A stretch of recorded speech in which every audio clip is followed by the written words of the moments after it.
a posteriori. Preste atenção. Vou citar alguns. Lucas 17:19, disse-lhe: levanta-te e vai. A tua fé te salvou. E Jesus lhe disse, Lucas 18:42, a tua fé te salvou. E disse à mulher: a tua fé te salvou, vai-te em paz. Lucas 7:50. E ele lhe disse: tem bom ânimo, filha, a tua fé te salvou, vai em paz. Lucas 8:48. E Jesus lhe disse: vai, a tua fé te salvou. E logo viu e seguiu a Jesus pelo caminho. Marcos 10:52. E Jesus voltando-se e vendo-a, disse: tem ânimo, filha, a tua fé te salvou. E imediatamente a mulher ficou sã. Mateus 9:22. E ele lhe disse: a tua fé te salvou, vai em paz e ser curada desse mal. Marcos 5:34. E agora, um texto que eu amo, preste atenção. Mateus 15:28. Então respondeu Jesus e disse-lhe: ó mulher, grande é a tua fé. Seja isso feito para contigo como tu desejas. E desde aquela hora, a sua filha ficou sã. Algumas observações importantíssimas. Desde aquela hora, hora do quê? E desde aquela hora a sua filha ficou sã, hora que ela desejou ser curada. Não vê ainda? Olha o verbo. Seja isso feito para contigo, como eu quero, como eu mando, como eu ordeno, como eu determino, com a minha fé, com o meu poder. O autor da vida tem todo o poder. O Deus em carne, Emmanuel, poderia fazer, e em muitos casos fez, eu já vou falar. Mas, em mais da metade dos casos, dos sinais de Mateus, Marcos, Lucas e João, nossos livros comprobatórios, nós temos Jesus dizendo: seja feito conforme a tua fé, e no caso dessa mulher, conforme tu desejas. O que é que você deseja? Que seja bom para o teu próximo, que seja bom para a eclésia, que seja bom para a salvação de vidas, que é o propósito da criação do homem.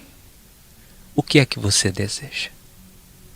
As coisas serão feitas conforme tu desejas, desde que essas coisas estejam debaixo de alguns princípios. E aí que está o problema. O que quer dizer ser curada? Seja conforme tua fé. Olha que coisa extraordinária. Ser curada. Se você diz respeito a você, ao teu desejo, ao teu pedido, à tua fé, não tem uma interferência de Deus, mesmo que quem falou isso, quem professou isso e quem operou maravilhas naqueles dias como nunca antes nem depois, foi o próprio Deus em carne. Era Deus que estava ali. Era o próprio Deus, o Criador em carne. Entretanto, ele disse: seja conforme tua fé. Vou explicar esses princípios que começaram lá em Gênesis, no Bereshit. E daí porque os místicos, os índios e outros povos acham que Deus é a natureza. Preste atenção. Quando Deus criou o homem e a terra e tudo o que há, Ele estabeleceu planos metafísicos. Se você estudar um pouquinho, e de tempo em tempo a gente volta nesse assunto aqui no programa, sobre metafisicalidade, e em breve eu vou trazer aqui uma especialista em física quântica. Se você falar com um físico, você vai descobrir uma coisa extraordinária. Que a maioria das coisas que existem, nós não vemos.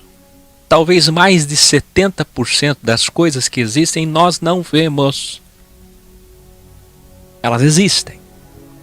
Ondas de som que estão chegando para você, ondas do micro-ondas, do calor do seu corpo, ondas que passam, atravessam o seu corpo que é físico a todo momento, em todo lugar. Se você pudesse vê-los, enxergá-los, enxergar essas ondas agora. E essas coisas metafísicas. Esses materiais. Que materiais?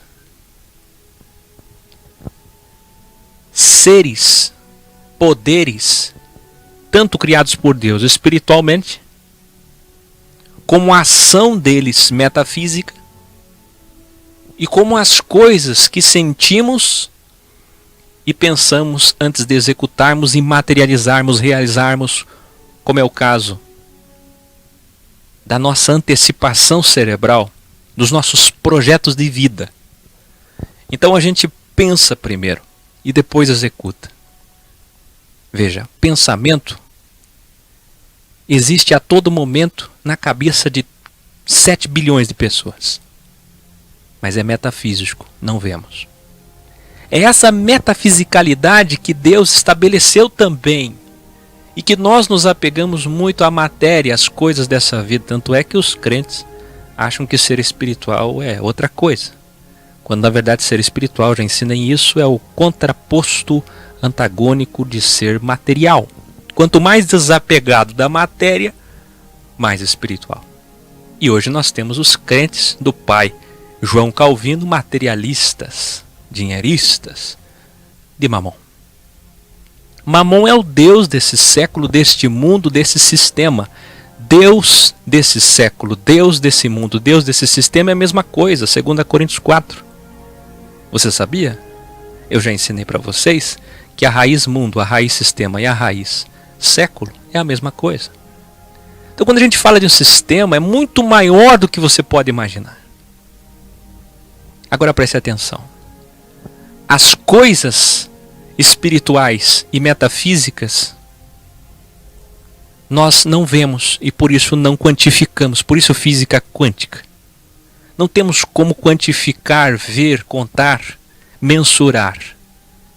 Como ter uma matemática para as coisas que Deus fez e que nós não vemos. E nós, seres humanos medíocres que somos, muitas vezes, ficamos apegados à matéria, às coisas que vemos. Quando existe amor, ódio, saudade, esperança, fé, tudo isso, o ser humano tenta explicar, energia, onda, alguma coisa. Mas o fato é que elas existem e são muito mais do que as coisas que vemos. De modo que para Deus as coisas que vemos ou não vemos, para Ele é a mesma coisa. Porque Ele tudo vê. Tudo contempla. E quando Ele criou o mundo, Ele estabeleceu muito mais coisas então que não vemos do que as coisas que vemos. Ele disse para a semente física que ela germine, que ela prospere, que ela frutifique. E assim é. Jabuticaba da jabuticaba, beterraba da beterraba, em quase 6.000 anos de existência do homem. E talvez milhões de anos no jardim do Éden fechado. Você entende isso? Assim também na metafisicalidade, aquele que planta, colhe. E na verdade as coisas que Jesus ensinou são princípios de vida, por isso que eu chamo a Bíblia não de Bíblia, mas chamo ela de livro de referências, livro de princípios. E é isso que nós contemplamos e vemos no vídeo A Bíblia não é sagrada, você que não assistiu precisa assistir, porque a Bíblia, além de não ser sagrada mística, ela precisa ser vista pela percepção de que ela é a raiz, a nossa fonte de princípios, de conduta, de maneira de viver para escolhas da vida. É nela que estão os heróis da fé, da metafisicalidade mais importante, a fé, a vitória que vence o mundo, mas no que diz respeito à salvação, espera que o tema só está começando. Então ele, em seus ensinamentos, por exemplo, num dos sermões mais conhecidos, ele disse: batei, batei a porta e abrir-se. Que princípio extraordinário. As pessoas acham que é a insistência da oração. Mistificaram o que ele falou. Aí tem gente que faz campanha de oração. O que ele está falando é um princípio extraordinário. Ele está dizendo que pode ser um ateu, mas se o ateu perseverar e bater naquela porta, ou ascendentemente, ou pelo menos constantemente, de forma retilínea, uniforme, na mesma intensidade, na mesma equidade, então a porta se abrirá. Se você quer uma coisa, se você põe uma coisa na cabeça como alvo, se você tem um destino, isso começa aqui, na metafisicalidade, e poderá se realizar. Se você crer. Se você crer, se você confiar, será conforme o teu desejo, será conforme a tua fé. Você que não assistiu o meu vídeo sobre removedor de montanhas, assista depois para entender outro texto que mistificam e entendem absolutamente de forma equivocada. Entendendo essa metafisicalidade de princípios que ele estabeleceu lá atrás, quando criou o homem. Ele não estabelece aqui porque senão isso o tornaria um Deus injusto, que privilegia filhos, que interfere quando ele quer, do jeito que ele quer. A predestinação fatalista presbiteriana ou arminianista, do Deus que põe o nome no livro da vida, tira do livro da vida, põe no livro da vida e fica amedrontando as pessoas. Deus, o Criador dos céus e da terra, Ele não pode interferir, Ele não pode ultrapassar algo que é maior do que Ele. A sua própria justiça, seu próprio caráter, sua equidade, sua palavra. A sua palavra é maior do que ele. Hoje nós vemos uma sociedade de pessoas que não têm palavra. Ainda ontem eu adquiri um template para o site, novo portal EC, de um indiano, e ele não teve palavra. Tive que ter uma discussão imensa para poder rever o dinheiro. Mais de 40 e-mails trocados em inglês, desesperado, para rever um dinheiro de um produto que não é verdade. Hoje as pessoas não têm palavra. O caráter pressupõe palavra. E Deus é um Deus de palavra. Se você não pode confiar na palavra dos homens, tem uma pessoa que não muda. Os homens mudam de palavra, mas tem um ser que ele é único e imutável. Ele é imutável dentro de seus planos arquitetados. O Senhor dos Exércitos zela por sua palavra. Então não tem privilegismo gospel, pentecostal, neo, que vai fazer com que você ache que você é mais especial que outrem, porque para ele todos são iguais. E para explicar isso na metafisicalidade, quando as coisas começaram lá atrás, há quase 6.000 anos, o Senhor estabeleceu também um princípio extraordinário. Ele estabeleceu, olha para minha mão, uma linha imaginária. Uma linha metafísica que não podemos ver. Ele estabeleceu isso. E o homem e a mulher que ultrapassar essa linha, crendo, desejando com todo o seu coração, acreditando que aquilo é possível, este homem, esta mulher, alcançará o que deseja. Mas não é que seja Deus mandando um anjo para te dar aquilo que você acreditou e pediu com fé. Não é que seja Deus privilegiando e coincidindo com o revelamento, a profetada e a visagem lá do teu grupinho. Nem com os sonhos dos espíritas, nem com os sonhos dos evangélicos e até do pessoal fora do sistema. Coincidiu, mas não é. O que acontece é que existe uma linha imaginária que Deus determinou no Gênesis. E a sua palavra foi que hoje, que desde hoje até o último dia do milênio,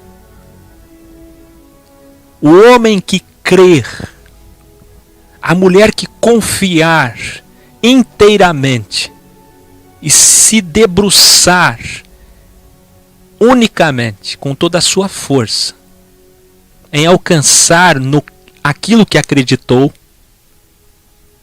e lutar por aquilo que confiou, este homem, essa mulher, alcançará esse objetivo.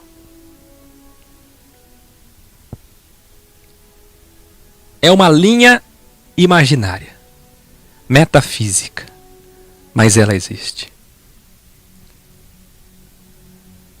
Aí as pessoas acham que foi o Espiritismo. Aí as pessoas acham que foi Vossa Senhora. Aí as pessoas acham que foi o pastor curandeiro. E os homens usam o nome de Deus, porque não tem palavra. E os homens usam o seu nome, a sua história, para ganhar dinheiro. Para dominar pessoas, satisfazer seu ego, construir impérios pessoais. Para ele e para sua família. Como fez Corá, Acã. Como fizeram muitos no passado. Homens que no tempo da bênção ou maldição, você que não assistiu, assista. Tinham até o dom de profecia, como Balaão. Chamado para isso no ministério ainda existente, em vigor. O ministério de profeta. A tal ponto que a jumenta teve que impedi-lo, porque senão ele amaldiçoaria Israel. Aquele povo que nem se chamava ainda Israel. Mas o seu Yahudim foi protegido pelo próprio Deus interferindo, porque envolvia o seu povo errado, com uma jumenta e um anjo, com uma espada, dizendo para ele: você só vai falar o que eu mandar, porque existia bênção e maldição temporária. Hoje Jesus nos deu sua graça, a bênção definitiva. E sabe o que as pessoas fazem? Ainda preferem a bênção e a maldição temporária, porque aprenderam errado. É esse Deus que interfere, que é injusto, que é como Satanás, fica interferindo a qualquer coisa, a qualquer momento. Embora nem Satanás faça isso, Satanás só pode interferir quando você deu o primeiro passo. você colocou no coração trair sua esposa, Satanás já prepara até o encontro para você. Até o vestido da mulher com que você vai deitar, ou o homem. Ou a vestimenta. Ele interfere, basta você querer o mal. Se ele ver que você quer o mal, ele já está interferindo. Deus não. Só quando salvação envolve todo o seu povo. Mas eu disse de uma terceira forma com que Deus interfere. Existe uma terceira forma que eu pouco falei até hoje. Eu só disse assim, através de dons. E hoje é o dia. E essa semana, com a minha volta, é o momento desse assunto. Como é que Deus interfere através de dons? Nós vamos voltar nesse assunto muitas vezes.